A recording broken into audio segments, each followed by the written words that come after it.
하나님께서는 우리 늘선한 공동체에게 안디옥 비전을 통해서 복음 전파라는 귀한 사명을 주셨습니다. 그리고 우리는 하나님께서 주신 그 사명을 따라서 계속해서 국내와 해외에 복음을 전하는 일을 힘써 감당하고 있습니다. 특별히 해외 선교에 있어서 지금까지 25가정을 파송하고 현재도 18가정이 선교지에서 사역을 하고 계십니다. 그리고 70가정이 넘는 협력 선교사님들을 함께 후원하고 있습니다. 우리 늘선한 공동체가 지금 계속해서 섬기고 있는 선교사님 가정을 또 기관들을 다 포함하면 아마 100여 곳이 넘을 것입니다. 이것은 저희가 속해 있는 침례교단 안에서 가장 많은 선교를 감당하고 있는 것이고 또 한국 교회 전체에서도 손에 꼽힐 정도로 많은 선교를 하고 있는 것입니다.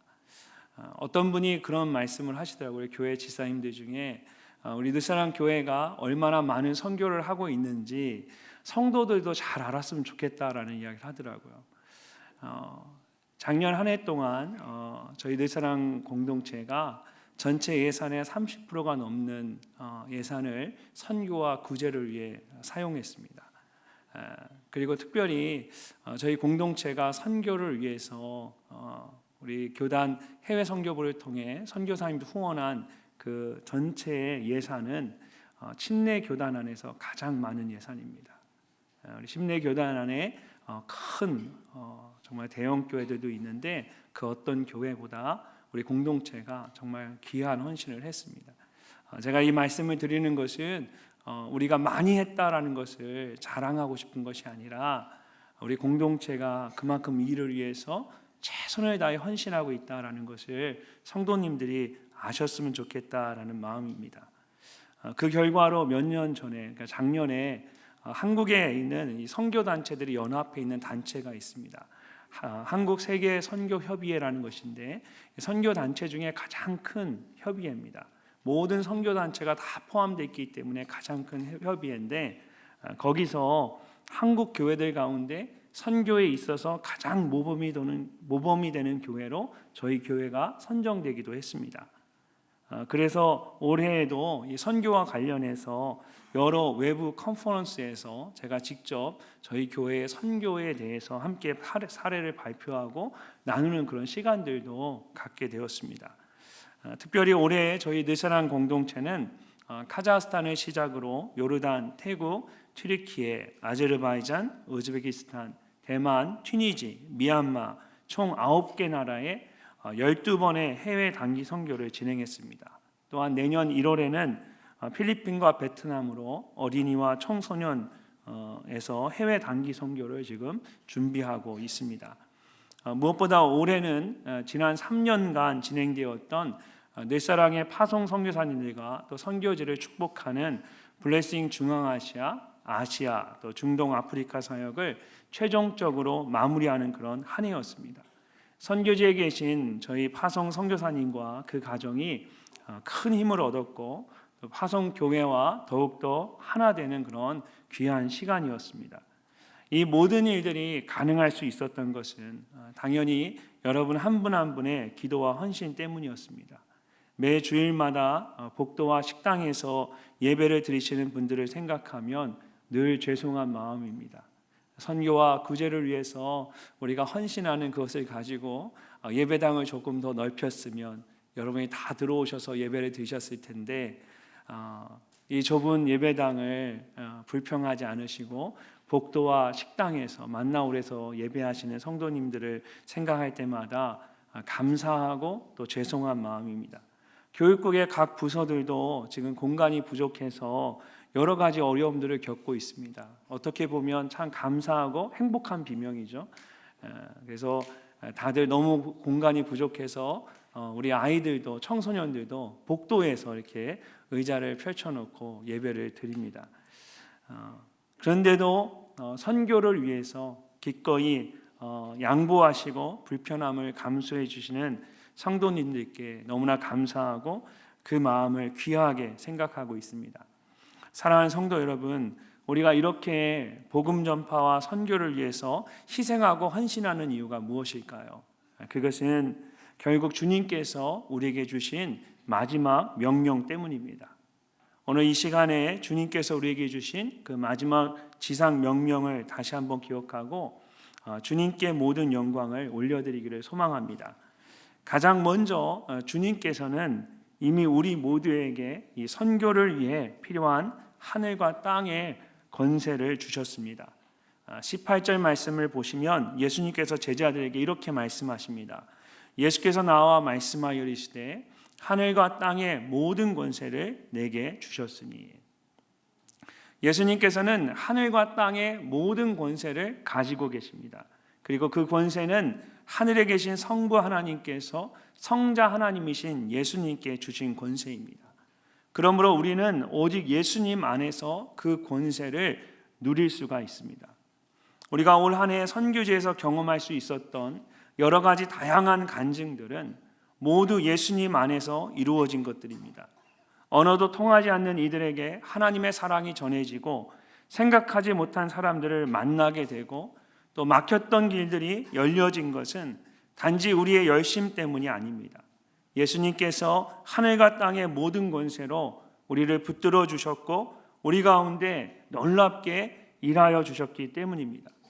고린도후서 4장을 보면 바울이 예수 그리스도의 복음에 대해 말하면서 우리가 이 보배를 질그릇에 가졌으니 이는 심히 큰 능력은 하나님께 있고 우리에게 있지 아니함을 알게 하렴이라고 고백합니다.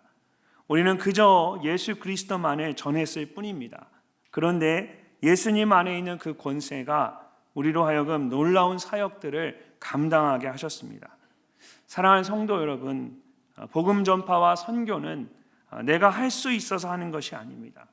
예수 그리스도 안에 이미 하늘과 땅에 모든 권세가 있다는 것을 알고 믿음으로 나아가는 것입니다. 그럴 때 주님께서 질그릇과 같은 우리를 사용하셔서 놀라운 일들을 이루십니다. 올 한 해 복음 전파와 선교를 위한 우리의 모든 사역들이 그렇게 이루어졌습니다. 그러므로 오늘 우리가 드리는 모든 간증과 감사는 우리의 것이 아니라 주님의 권세 아래에서 이루어진 열매들입니다.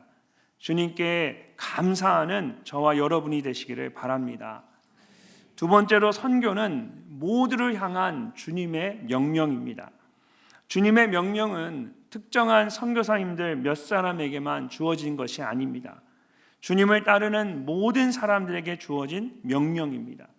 자, 19절과 20절 전반부 말씀을 우리 함께 한번 읽어보도록 하겠습니다. 그러므로 너희는 가서 모든 민족을 제자로 삼아 아버지와 아들과 성령의 이름으로 침례를 베풀고 내가 너희에게 분부한 모든 것을 가르쳐 지키게 하라. 아멘. 그러므로라는 접속사는 앞에 있는 말씀과의 인과관계를 말하는 것입니다. 하나님께서 예수 그리스도 안에서 하늘과 땅의 모든 권세를 이미 주셨으니 라는 말씀입니다.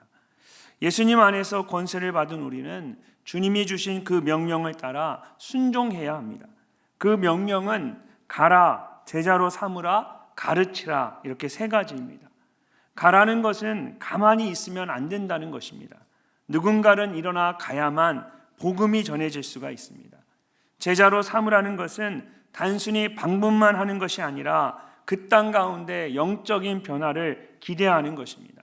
그리고 가르치라는 것은 삶의 방향과 가치관이 복음으로 바로 세워지는 것을 의미합니다. 올해 저희 교회의 단기 선교팀들이 감당했던 사역들이 모두 이와 같은 것들이었습니다. 직접 선교지를 방문했고 현지 교회를 격려했고 다음 세대에게 복음의 씨앗을 뿌렸고 선교사님들을 위로하며 힘을 얻게 했습니다. 이 모든 것이 오늘 본문에서 예수님께서 우리 모두에게 맡기신 사역들입니다. 이 귀한 사역들을 위해 어떤 분들은 직접 갔고 어떤 분들은 기도했고 또 어떤 분들은 물질로 후원했고 어떤 분들은 보이지 않는 곳에서 섬김으로 함께 하셨습니다. 가는 자와 보내는 자로 우리 모두가 함께 한 몸이 되어서 이 귀한 사역을 감당한 것입니다. 이번 주에 교역자 회의를 하는데 우리 교역자 한 분이 돌아가면서 말씀을 함께 짧게 나누는데요. 이번 주에 한 분이 예수님께서 예루살렘에 입성하실 때 타셨던 이 어린 나귀 새끼에 대한 말씀을 함께 나눴습니다.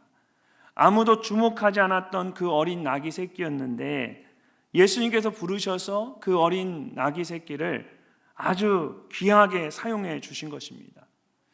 우리 해외 선교국을 섬기는 집사님들 중에 한 분의 카톡 프로필을 보면 제가 늘 그 프로필을 보면서 많은 생각을 합니다. 거기에 이런 말씀이 적혀 있습니다. 그분도 이 어린 나귀 새끼에 대한 그런 고백을 담아놨습니다. 감사한 나귀 새끼, 그분을 등에 태우고 나의 힘이 아닌 하나님의 능력으로. 얼마나 귀한 고백입니까? 나는 주님을 내 등에 태우는 그 감사한 어린 나귀 새끼와 같다라는 겁니다.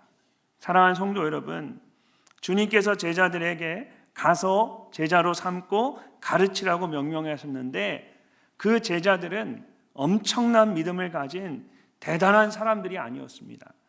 오히려 오늘 말씀 바로 앞에 보면 예수를 배웠고 경배하나 아직도 의심하는 사람들이 있더라고 합니다. 아직도 의심하는 사람들이 있더라.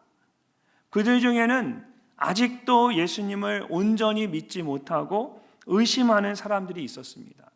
그런데 예수님께서는 하늘과 땅의 모든 권세를 주셨다고 하시면서 그런 그들에게 가서 제자로 삼고 가르치라는 선교의 명령을 주셨습니다. 그러므로 이 명령은 우리 모두에게 주신 명령입니다. 신앙이 깊고 인정받는 사람들, 훈련받은 사람들만 선교에 참여하는 것이 아니라 여전히 어리고 부족한 사람도 주님은 이 선교에 함께 참여하기를 원하십니다.